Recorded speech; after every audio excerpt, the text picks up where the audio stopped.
So really balancing hormones gets rid of I would say some of the bitterness and the fatigue, the body pain, the sleeplessness, the looping that we do with our mind, going over and over the same problems, feeling that we're victimized because we are victimized. I mean, when our hormones are off, we don't have the resources to really analyze things clearly, and we fall victim to all kinds of things.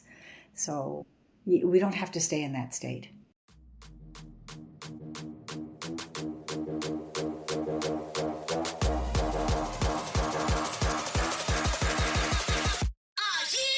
Welcome to the Suburban Warrior Podcast, the podcast that inspires, educates, and empowers women navigating the chaos of midlife, perimenopause, and menopause. I am your host, Chrissy Pfeiffer, a holistic health coach and fierce advocate for women's wellness. With a background in nursing, the pharmaceutical industry, and integrative nutrition, I blend medical expertise with a holistic approach to help women heal naturally, integrate science-backed therapies, and take control of their health. After enduring my own 10-year battle with perimenopause symptoms, I've made it my mission to ensure that no woman has to suffer in silence. Join me as I share expert insights, real-life stories, and actionable strategies to help women reclaim their vitality, prioritize their well-being, and redefine midlife wellness with grit and grace. What's up, warriors? Welcome back to another episode of the Suburban Warrior Podcast. I'm your host, Chrissy Pfeiffer, and I'm back this week with another amazing Suburban Warrior here to share her expertise with us. And this is going to be such a fun conversation because we're really talking about one of my favorite topics in midlife health for women, which is regenerative and longevity medicine, because it really is something that I think is so important to this midlife conversation. It's such a nuanced part that we're missing sometimes when we're talking about women's health and hormones, and we're talking about symptom management, but we aren't really talking about root cause. And we're also not discussing why it's so important for us to be thriving and feeling good in this midlife stage of life, because it's going to affect us 20 years from now and how we feel, as we age. So I'm really excited to get into that conversation. But before I introduce my amazing guest, I want to remind you all of the free download that is available on suburbanwarriorpodcast.com. It is the From Pause to Power Roadmap. And it's everything I wish I knew about 10 years ago when I was starting this journey. Free for you in a download, so check that out. And while you're there, be sure to sign up for our weekly newsletter as well, because that's just all the top tips and tricks from our podcast sent directly to your inbox. So let me introduce to you Dr. Prudence Hall. She started as a traditional gynecological surgeon and transitioned her career to focus on regenerative and integrated medicine. As the founder of the Hall Center in Santa Monica, California, she saw a critical need to address the problems confronting women and men experiencing the stubborn and often debilitating symptoms associated with aging. Her practice is focused exclusively on regenerative medicine, looking into the root cause of conditions and diseases rather than simply treating symptoms. She strives to help clients achieve optimal health and actively prevent disease without the use of pharmaceutical drugs when appropriate. As a health consultant, she strives to help clients achieve optimal well-being and actively prevent inevitable decline using proven natural regenerative methods. She's also the author of Radiant Again and Forever. Welcome to the podcast, Dr. Hall. Well, thank you, Chrissy. I'm very, very excited to be here. We're going to have a good time and have fun and spread the word here. Yes, absolutely. Like I said, I'm really excited to get into the conversation. But first, I want to hear a little bit more about you, because I love this journey. I love hearing about this journey. You started as, a traditional OBGYN, and now here you are all these years later, in more of a functional medicine regenerative role. So tell us about that journey for you. Well, I came to medicine a little bit late. I didn't really trust science because when I was in ninth grade, my science teacher killed my baby bird that I was trying to save. I gave it to him. Let's save this baby bird together. He said, yes, let me take it to the back. He killed it. And it's like, this is cruel. This is not a field I want to go into. But as I went into, I was at UC Santa Cruz, and I started realizing that who I was really stemmed or came from this compassionate kind of core of wanting to help and wanting to serve. And I was always saving little animals. And so I was really in the era of the women's movement. I thought, well, Yeah. how strange that there are not more women doctors taking care of women. What's that about? And I come from a family of four girls and then my youngest brother. So, Aw. and I put all of those different kind of passions together that I have. It's like, oh, I want to be a gynecologist. And I Wow. didn't want to be a doctor. I didn't think, yeah, doctoring didn't sound much fun, but being a gynecologist, serving women, helping women sounded great. And so I went into a field that was very traditional in many ways, although USC, where I went to school, Keck School of Medicine, had the second test tube baby in the United States and the world probably. Wow. It was an innovative, it was a wonderful gynecological program, but very set in terms of how you treat and how you dealt with different problems. And as I left that residency, I realized that some of my really patients who were the most troubled were patients who were in their 40s and 50s and 60s. And I was doing traditional menopause treatment with them. And it's like, well, what's wrong? And they said, it doesn't work. And we are so upset. And they were crying and just horrible stuff. And I thought, gee, maybe I shouldn't be a gynecologist. I mean, if I can't take care of all of these patients that are coming to me for help. And, I Right. decided that I'd put in, I don't know, 12 years towards that career and that I really could just do a little more work. So I started studying this intensely. To this day, I am analyzing and studying and learning.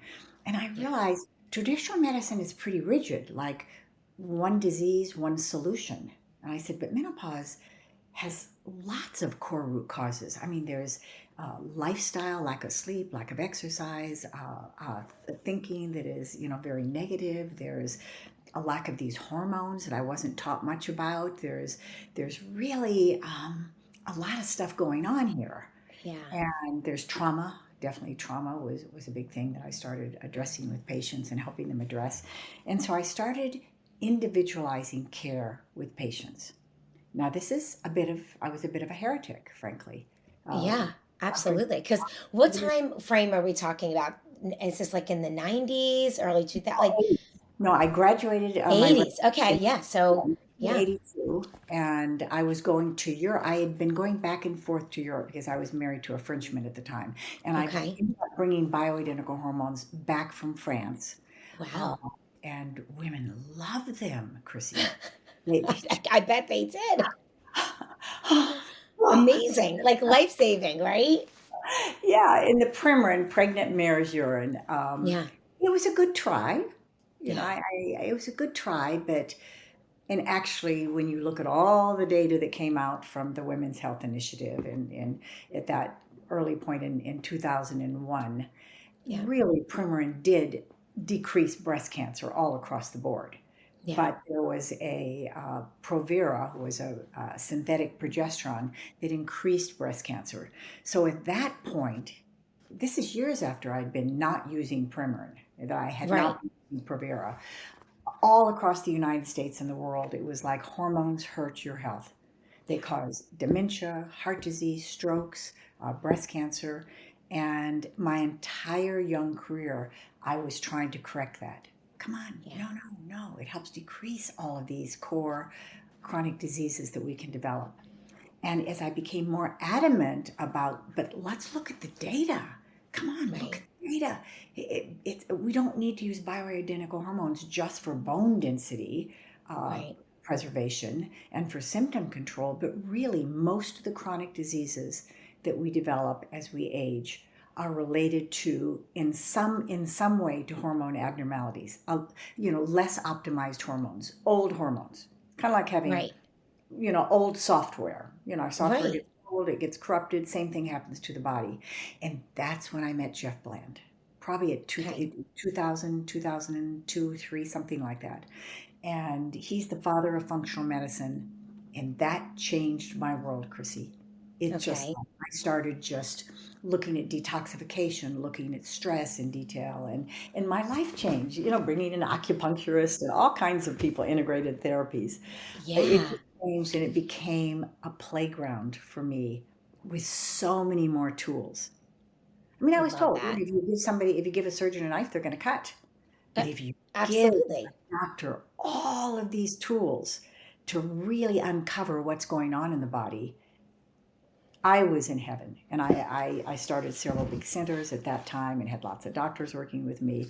And a lot of that stopped during COVID. It was such a hard time for everyone.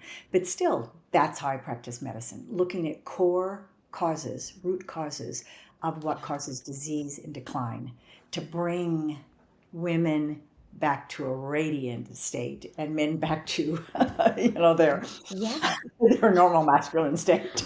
Right, right. I love that. So I just have a couple questions based on your story, just to get your perspective, because, hearing you talk about the whole WHI and all of that happened in the early 2000s, and here you are, prescribing hormones, seeing the huge benefit that it's given to women, and then all of this fear, around prescribing it all of a sudden, based on the media storm, and the way that the data was sliced. I'm sure from your perspective then, it was shocking to see the media blitz and everything that was happening, at least here in the US, and I'm sure around the world. But like I always think to myself, like these are like hormones that we're talking about, and while they weren't bioidentical hormones, because it was Premarin and Provera, it's hormones. But yet we're still in traditional medicine so readily, to write a prescription for a statin or for the birth control pill or for a PPI or blood pressure, medication, which by the way have a ton of side effects that people just, seem to Yes, they do. They- right? yes. Right. So I just wonder what, from your perspective, was that frustrating? Because here we're talking about hormones, which are like really needed by the body to thrive. And like you said, you don't even want the older version of the hormones. You need sort of like, updated hormones to be able to thrive in midlife. And here, but yet we're throwing a bunch of other synthetic prescription drugs at people, and no one's talking about how those could not be good for you. Yeah. So I've had a little bit of a negative view towards pharmaceutical companies in the past. I think that, there's a lot of power and money involved in them, but also some of the greatest inventions that have come out of medicine have come out from the IT pharmaceutical industry. Yeah. Solutions, really cures for hepatitis C, tremendous benefits for HIV, for melanoma. So at this point, it's kind of like, look, we need to work together. I don't think that Right. depression is a Zoloft or Prozac deficient state. I think it comes from low Right. thyroid, low estrogen, stress. It comes from past trauma. It comes from, there's so many root core causes. And let's look at those first. And then if somebody needs a pharmaceutical, absolutely. I mean, Right. lives can be changed in very positive ways. And it's really come around to, we need to work together in terms of Yep. coming up with good solutions individualized to each patient's needs. So Yeah. I'm not the same as a 250-pound male. I mean, weighing 130 pounds. Right. I'm not a male, and a lot of the data has been derived from male patients. So Yeah. we need to individualize and make sure that each person has their unique beliefs and needs met. I tend to like to bring hormones back to youthful levels Yeah. because if I'm balancing hormones to an 80-year-old woman or a 75-year-old woman, the likelihood is that her immune system is diminished and that she has several chronic diseases, hypertension, maybe a cancer, because after the age of 50 or 45, when menopause starts, it's like opening Pandora's box. And many diseases take root and flourish in that deficient soil of not having balanced hormones and also having a more toxic environment for having lived so long. Right. So we need solutions. We need Yeah. research. And so I'm very, very open to that. I'm a lifelong learner, so anything that is going to push the field forward, I'm very much in favor of. But Yeah, yeah, why use a statin when you can use niacin, for example, which is a vitamin B3. Now, I'm sure, and I am absolutely sure, that there are places where statins and other types of pharmaceuticals are very helpful. And I'm not against absolutely. it, except, statins tend to diminish mitochondrial function, and that's the powerhouse of the cells. So you don't Yeah, want to do that. You want to be on some right. CoQ10 and PQQ and some mitochondrial support to keep your energy up. And I mean, if your mitochondria die, you die. Yeah, If mitochondria make the energy in our body, and without energy, that's called death. So we want to really pay attention to what we're actually doing with different supplements and different medications. How's it affecting the body? absolutely. Yeah, I love that. And I love that explanation because I think that exactly like you said, it has to be this sort of the right place for the right place for the right patient and the right treatment. It's just not a one size fits all, which is sort of what sometimes I feel like a lot of patients are getting when they're going to the doctor. They're just sort of getting a one size fits all symptom management treatment plan versus, like you said, a really highly individualized what can we do to treat your cholesterol first to maybe bring it down before we just throw a statin at it. And it's all of those other variables and the lifestyle changes and diet changes and nutrition and other habits that we can help to create that might help overall health in general, right?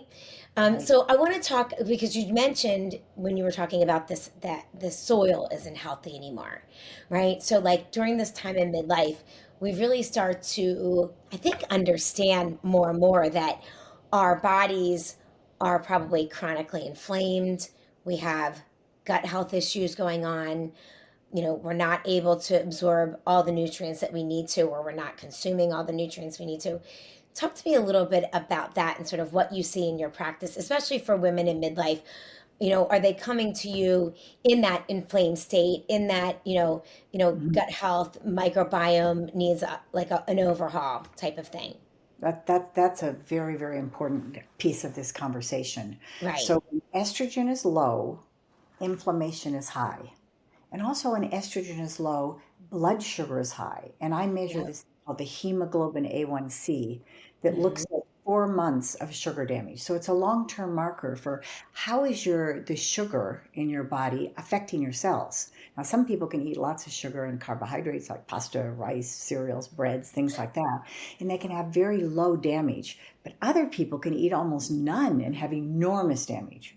Right. So, we really want to look and see, well, how is our diet affecting our inflammation? So, high sugar, high inflammation, low estrogen, high inflammation, lack of exercise, higher inflammation. And then there's all of the gut stuff that you mentioned. Yeah. So, I would say that this gut conversation probably started 20 to 25 years ago, and it started in functional medicine, and then it's now in all the different fields. Yeah. So the gut barrier that separates the outside world, which is our intestines, from the inside world, that's all of our cells and blood vessels and all of that and organs, is very important. You want that to be solid. You don't want the stuff inside to permeate into your body if it's toxic. You want good food. You want to break down your food so the particles are very small and won't create any reactions in your body or rejections to that kind of food. And that has been very interrupted. It's been interrupted by toxicity, high levels of sugar, antibiotic use, other Yeah. medication use. That it's really hurt that barrier, that gut barrier. So we now know that most diseases are impacted by an abnormal microbiome, we call it. So a microbiome is what is the bacteria inside your gut, inside your digestive system. And there's a tremendous amount of ongoing research and study about how can we reestablish that. And Yeah. we know that certain things can interrupt it. So it would be a high processed food diet, a lack of fiber. It would be not eating enough vegetables and fruits. Polyphenols are very, very helpful for that. That's the one of the ingredients in vegetables and fruits, the colored Yeah. vegetables. And a lot of people are taking probiotics that can help. Some companies are very, very good and some are less good with that. But really, things like fermented foods tend to be good in terms of promoting a healthy gut bacteria. And you can measure this. You can look to see if you have H. pylori, which is a bacteria that destroys the gut microbiome, and you can Right. really see what bacteria might be missing. And Chrissy, they have a wonderful study showing that if you have a very healthy gut bacteria, that lots of chemotherapy works better. So Yeah. and diseases are resolved faster in that it's really connected to your immune system. Yeah. So I would say the emerging field now in functional medicine is immunometabolism. That's like Oh, how, that's yeah, two fields have come together in a beautiful way. Dr.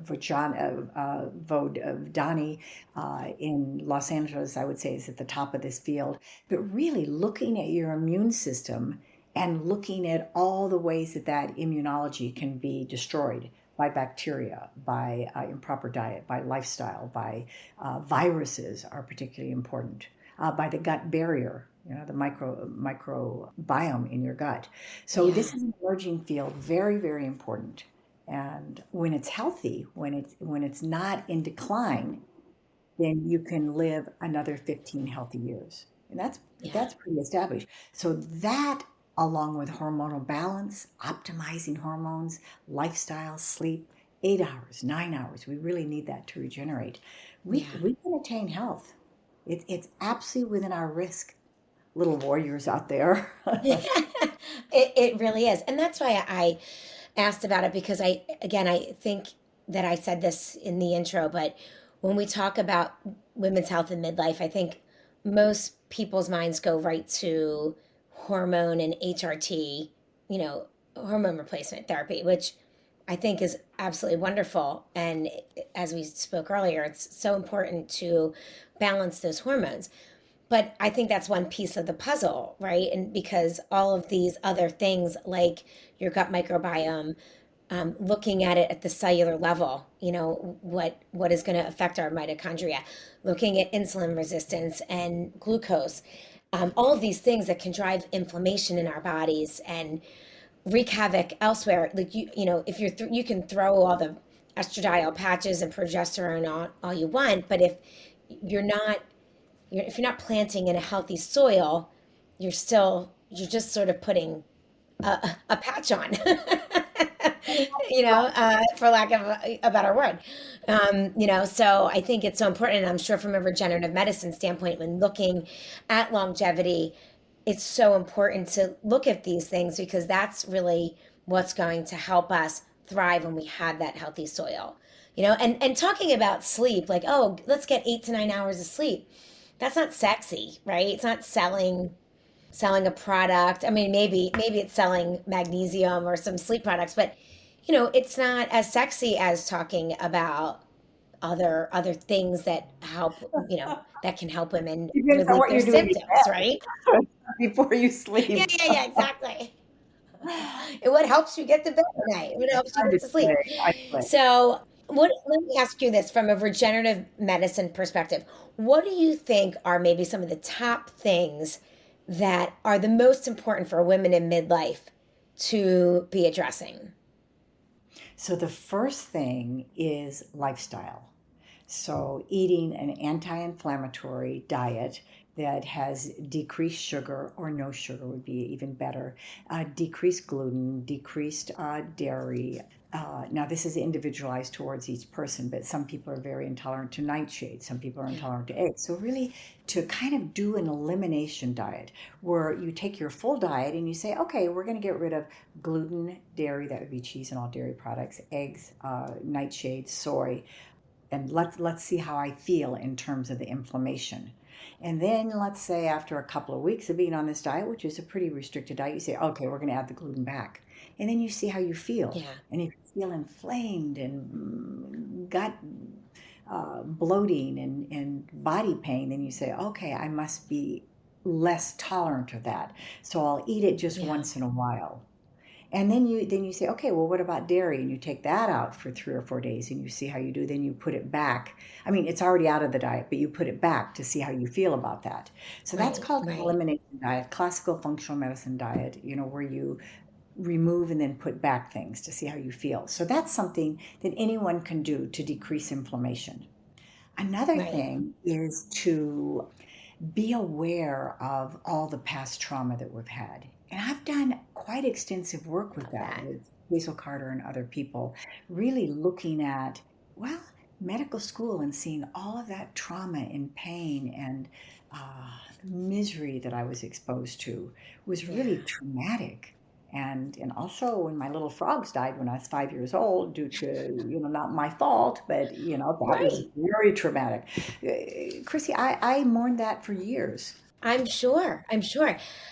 And I love that we're talking about this part of it because again, not many women in midlife who are experiencing symptoms are, I mean, yes, maybe sometimes they think about the elimination diet because they hear it all over. And I have conversations with clients all the time where we're talking about elimination diet. And again, I think it's important to understand like the elimination diet doesn't mean that if you once you stop eating gluten or dairy or nightshades, it's Oh, not forever. It's really to just understand what your body is reacting to, right? very. But then the trauma part is such a huge piece of it that I think is really hard for people to address because to your point, like going back to childhood and thinking about things that have affected you or the traumas that you experienced then and how they might still be affecting you now, I think it's really hard for women to do that. Yeah. Well, we tend to kind of block out the negative things that have happened. Now, there Yes. are a couple of different takes on that. Some people are very positive, they block it out. Other people concentrate on the negative sides and they're Right. a little bit more pessimistic. But I think that it's good to examine oneself and to say, well, who am I? What do I feel passionate about? What lights me up? What makes me really come alive? Because the more that we just follow the normal drummer of society, the less we're going to feel personal satisfaction. Yeah. I mean, it's a good shelter around us to have society that says certain things are taboo or certain things you can't do. But when it really comes to finding what is your life's calling and what should you really invest a lot of your time in, you want to follow your passions. What lights you up? And I found that with medicine, that has been an enduring, more than 4 decade source of light for me. Yeah. And so you increase the light and interest, and it doesn't even feel like working when I'm working. It feels like I'm playing with my sisters almost. Yeah. Yeah, Love these two that. sisters, we talk all the time. So you increase the light, you decrease the pain, and negative thinking absolutely affects our health. So I don't want people to become despairing about that, but to realize what are we feeling negative about? What's bothering us? What's the core root causes of that? That's as important, I would say, as, well, I almost don't want to say balancing your hormones because that's so critical. That is critical too. Yeah, yeah, Well, exactly. it's way up there. It's way up there, Right. decreasing Right. trauma and also bringing integrated methods in. I mean, acupuncture relaxes the sympathetic fight and flight autonomic nervous system and decreases, stress in the body. It also, the meridians are activated, which is important. So I really love acupuncture for a lot of treatments, including midlife depression and hormone imbalance. Vagal nerve stimulation also calms us down. There are these vagal nerve stimulators that are quite good these days. Right. Massage is great. I just discussed a piece for Self magazine talking about, well, does massage help? And it's like, yes, it does. Yes. It really shifts that body from fight and flight to relax and digest and feel, decreased stress. So Yeah. integration of methods, I would I'm just very enthusiastic about this. Somatic treatments of the body. We hold our pain in our body. So to kind of get to those core root areas where we're holding pain is important. I love that. I couldn't agree more. I love acupuncture, love massage.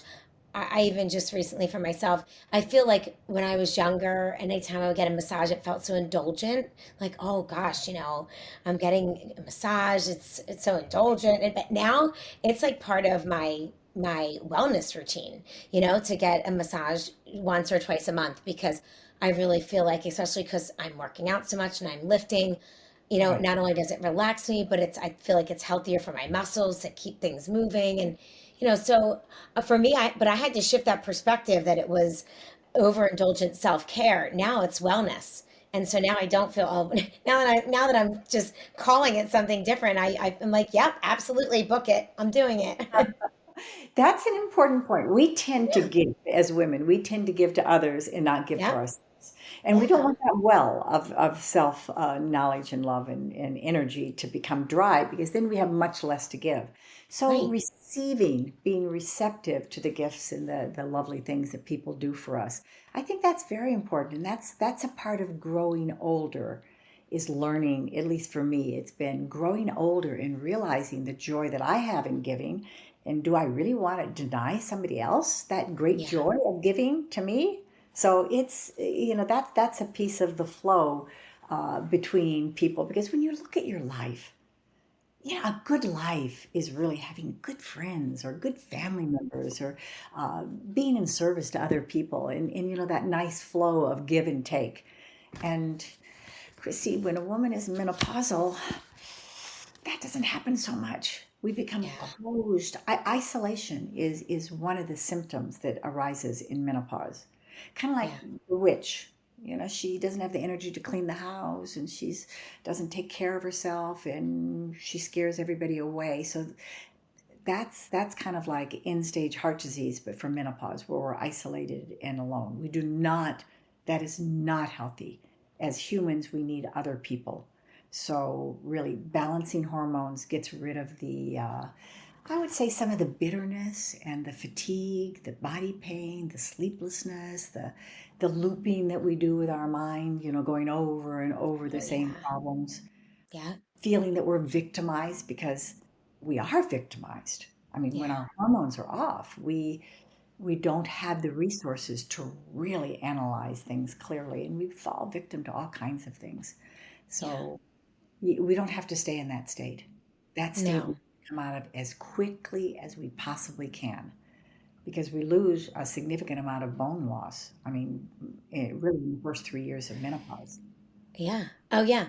I mean, absolutely. And it's so important. That was exactly my experience. And I, at the time, because I'm going back, 7, 8 years now, couldn't find someone to prescribe hormones for me, So my first several years of menopause, really first 4 or 5, it was all that feeling, tired, chronic fatigue, I mean, brain fog, unmotivated, joint pain, weight gain, can't sleep, like all of that.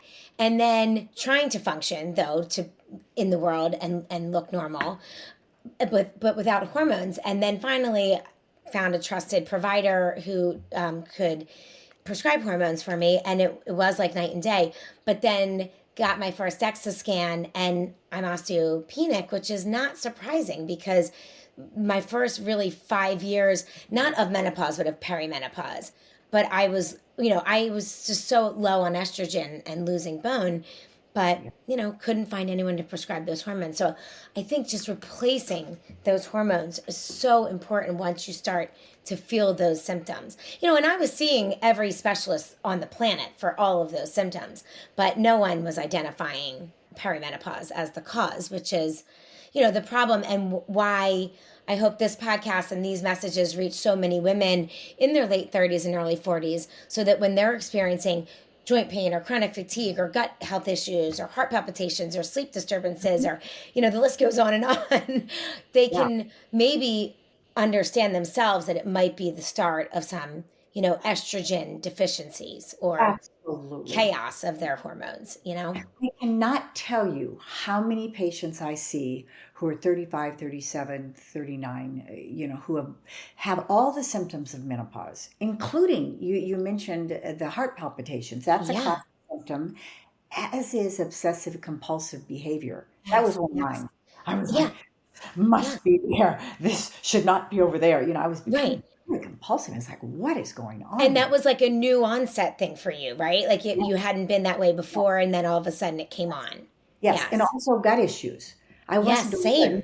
I think that people are talking about gut issues as a symptom of perimenopause, but at this, 40 years ago, nobody really identified. It's like, what are all these women doing Yeah. who are 35, 40 years old, 38 years old, are bloated and have gut issues and, Yes. GERD and all of this stuff. And I realized this is a symptom of low estrogen. Yeah. So it's overlooked, which really is heartbreaking because this Yeah. is the time that is the most effective time to start correcting your hormones. I'm so sorry that happened to you, Chrissy. And Oh, thank you. well, doctors don't know. They I don't know. know. Gynecologists don't know how to recognize perimenopause. Yeah. So of course I look at all the hormones. I look at all the hormones, including the thyroid and the pituitary and the adrenal stress hormones and the ovarian hormones and skin and pancreatic hormones. So I look at all of those, but it also has to do with the symptoms. So Yeah. in perimenopause, the symptoms are subtle. I mean, the symptoms can be big, but the lab values are subtle. For example, an estradiol that might be 175 normally is 80. But the follicle stimulating hormone, that's the longer term marker that calls down to the ovary and regulates the ovary, could be minimally elevated, maybe 6, and 3 to 5 is normal. So the doctor will look at that and say the FSH isn't menopausal, you're fine, forget the Yeah. symptoms, and she's dismissed. And Right. that needs to stop. It just, because Chrissy, it's terrible. How long did it take you to find somebody to treat you? Um, about almost 5 years. 5 years. Yeah. And that was like I started perimenopause in my late 30s. Now I can see Right. that looking back with all my symptoms. Yeah. I didn't know I was actually perimenopausal until I started to have hot flashes, which are, again, and I feel like I'm like the classic person because, Mhm. most people, the hot flashes are the telltale sign of perimenopause, right? So when I started to realize that was at 43, so that's 5 years into perimenopause, Right. with some severe hot flashes. Then it was another, I would say, 4 years from that I was able. I mean, it was really right around the time that I was probably start like beginning menopause that I also was able to get on hormone replacement therapy. Yeah. And Well, and listen, I live in an area with a lot of wonderful healthcare systems and a lot of wonderful doctors. And I'm a nurse. I did my own research. I was talking to other physicians, but no one was prescribing HRT and no one was talking about menopause. I was. I mean, I was on this podcast in 2020 talking about menopause with, the few people that were, but, still couldn't find people to prescribe. And when I say people, I should clarify, like someone that I trusted enough to prescribe and wasn't just going to, throw hormones at me because I wanted to make sure it was a trusted resource. this is happening very much today Yeah, too. and it's happy. Oh, absolutely, and absolutely, and that's why I'm so passionate about getting Mhm. this word out and speaking to physicians like yourself who have been doing this your whole life and you've seen it all and understanding how important it is for us to get this message out to women so that they can understand what is happening in their own bodies and take really be empowered enough to be the CEOs of their own healthcare and find the right Exactly. providers. That's exactly right. Yeah. So, yeah, taking responsibility for our own health can be very difficult when you come up against a doctor who adamantly says, no, you're too young for that. So, if a Yes. doctor says you're too young for that, you are not too young for that. I see menopause at 30. I mean, now a more typical age for menopause is 44 to 48 or 49, but Right. perimenopause is just, it can start as a very subtle decline where you just don't feel as much energy or you're gaining 5 pounds or the menstrual cycle is not 28 days, it's 25 days. Yes. So these are all very typical symptoms. Actually, hot flashes that occur right before the period. So the estrogen levels plummet right before the period.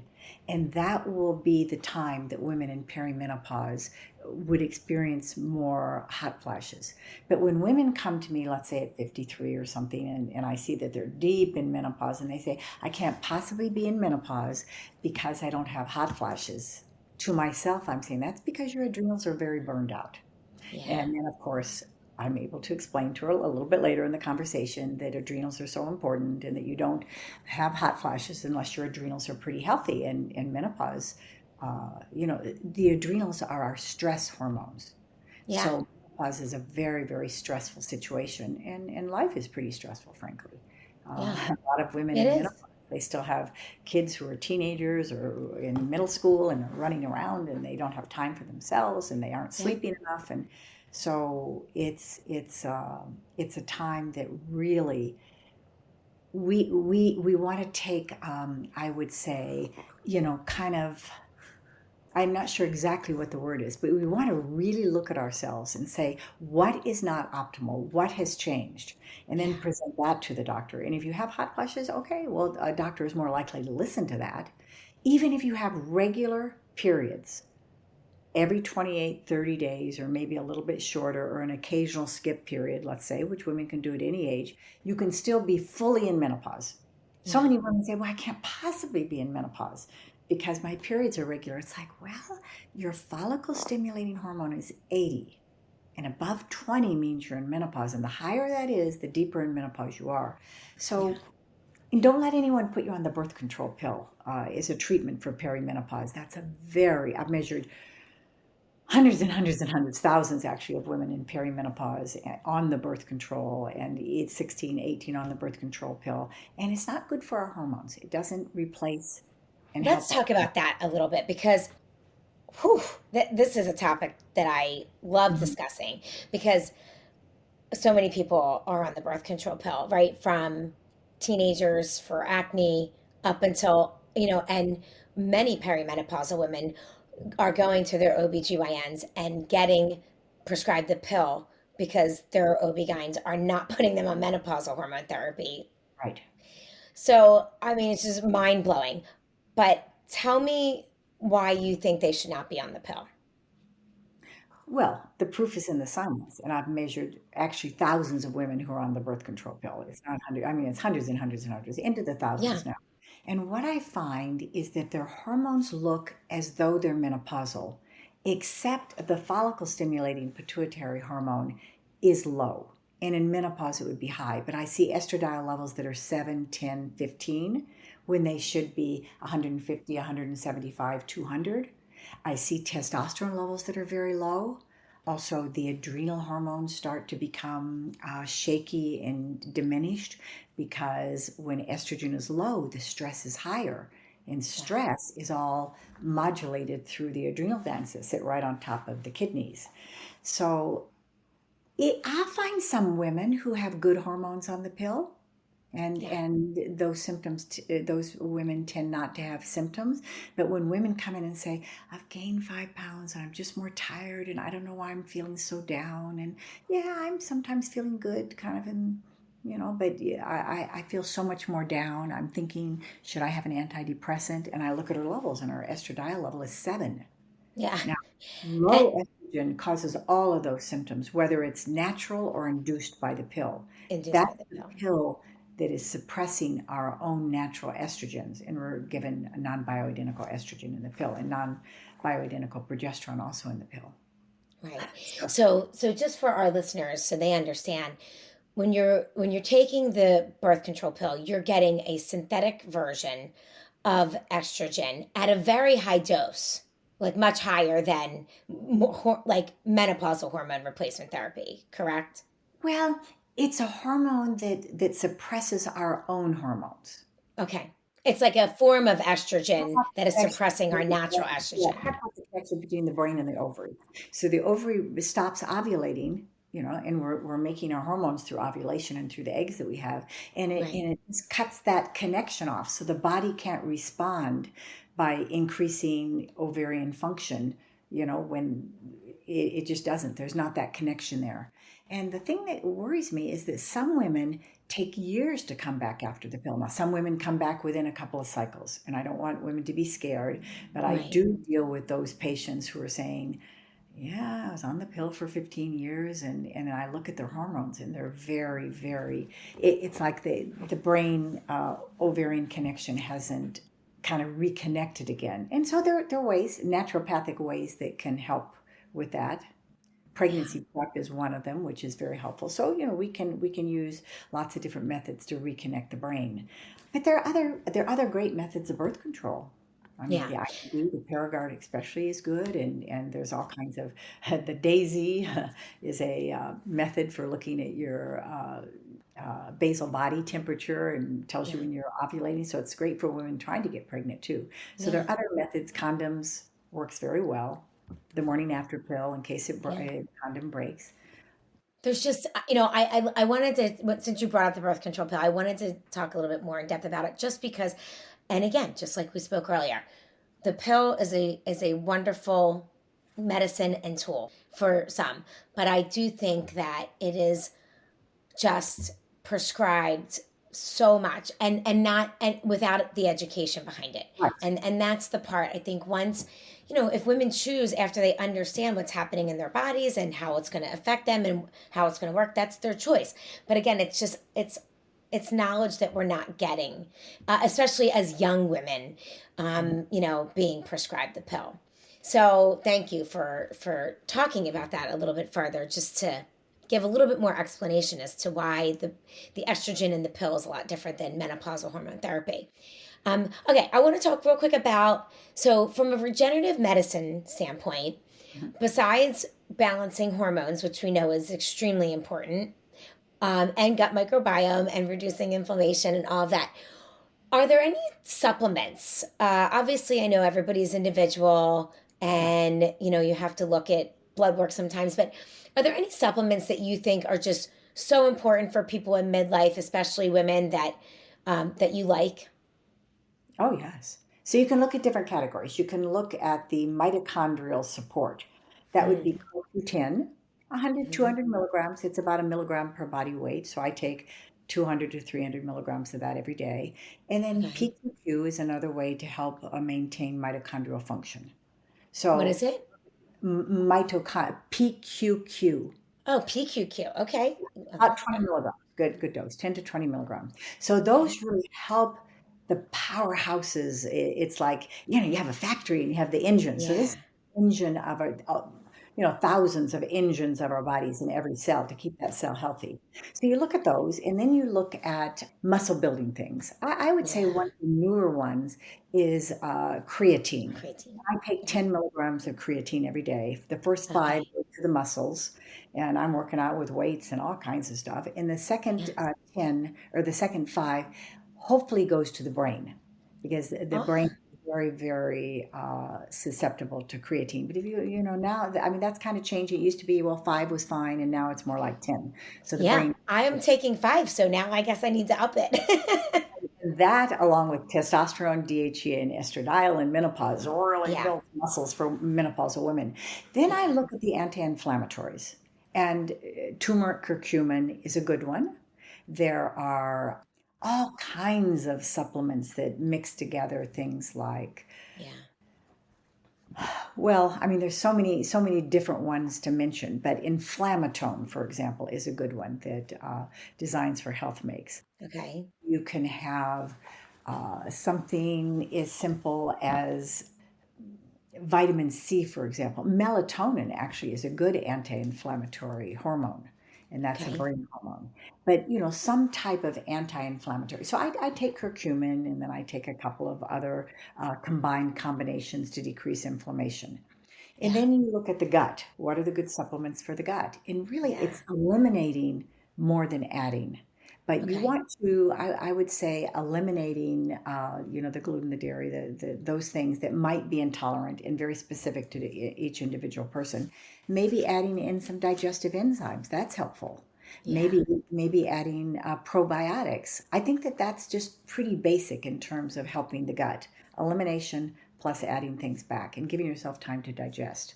So you Yeah. look at these different categories. I have my brain supplements that I like very, very much. Yeah. And, uh, the brain is really, really specific in terms of how it reacts to food. So you want to decrease sugar. So one of Yeah. the ways to decrease sugar is berberine. That's a good supplement, 1,000 milligrams 2 or 3 times a day with meals. So that helps. Of course, lowering pasta, rice, potatoes, bread, cereals, sweet things, of course, is very important. So that's not a supplement, but that's more of a lifestyle change. Yeah.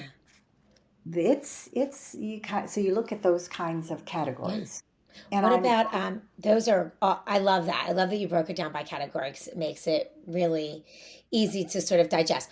What about a detox? Yeah, so one of the things that's really nice is orange peel, the white part of orange peel, and it's called Pectosol. I mean, that's one of the good brands. Okay. And taking Pectosol decreases heavy metals for sure. And Okay. a lot of other things are detoxed by that.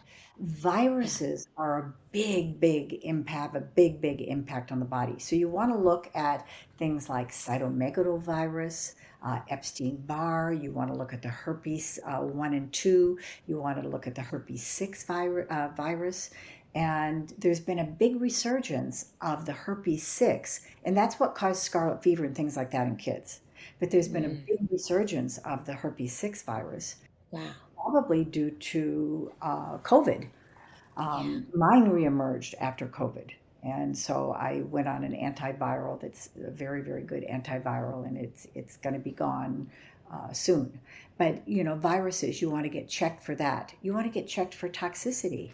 You can Yeah. check for all of these things. You can check for toxicity, viruses, your hormones, all of your hormones, including testosterone for Yeah. women. And then you treat each thing that's not optimal or ideal. Uh, so Yeah. it's really it's a little bit of an art. It's a little bit it's definitely individualized towards people, and it's just constant. Chrissy, I love when women and also men tell me that they're back. Yeah. Yeah. I, It's the I, best. It's the best. yeah, So I have one more question about the detox because I feel like everywhere everyone's talking about glutathione these yeah. days. What do you think that good Oh, I detoxer? love glutathione. Now, the problem Okay. with glutathione is that it doesn't get into the body very easily. Okay. However, Dr. Patel has come up with this new spray, and you can look up Dr. Patel and his work, Okay. and he's worked on this for 30 years. And you spray 4 sprays twice a day, rub it in, pat it, so it's not, Wow. and that's a very good way to get glutathione into the body. Also, N-acetylcysteine, NAC, Yeah. is a wonderful I take precursor. that every day. Yeah, yeah. I love I it. take I take It's I take 900 milligrams twice a day. So it's yeah. it's very, very effective in terms of increasing your glutathione. Some people are doing it IV. Yeah. Uh, you know, that's a very good way to get it past the gut. Yeah. I'm not doing it that way because my levels are fine. But Yeah. some Because IV N-acetylcysteine is really the precursor to glutathione, is the correct? precursor. Yes, Yes. it Yeah. is. Yep. So Yeah. that would be another category. Yeah. Yeah. Yeah. Then we're going real deep. Well, we're hitting the functional I love medicine it. stuff. I Yeah. love it. Oh my gosh.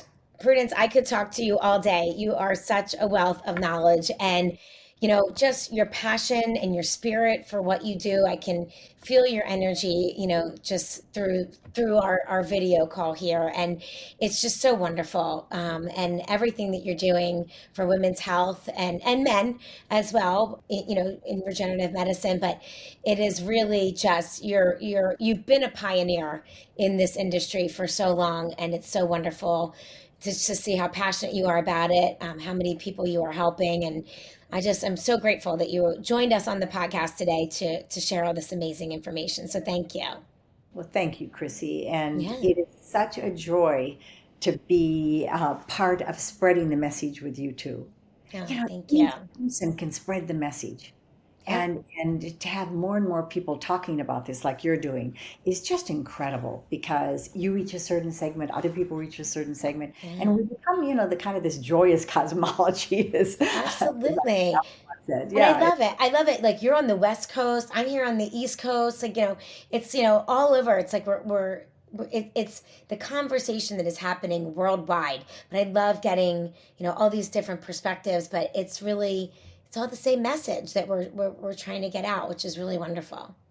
Well, thank you. Thank you so Yes, much. absolutely. So, tell my listeners where they can find you. We'll link it all in the show notes, but tell them Right. where they My book is for free. It's online. It's at wonderful. thehallcenter.com and it's called Radiant Again and Forever. Love it. Suzanne Summers asked me to write it. And it's like, Suzanne, Oh my gosh, that's why? amazing. Why did we start with that? That is such a cool anecdote. That is Well, awesome.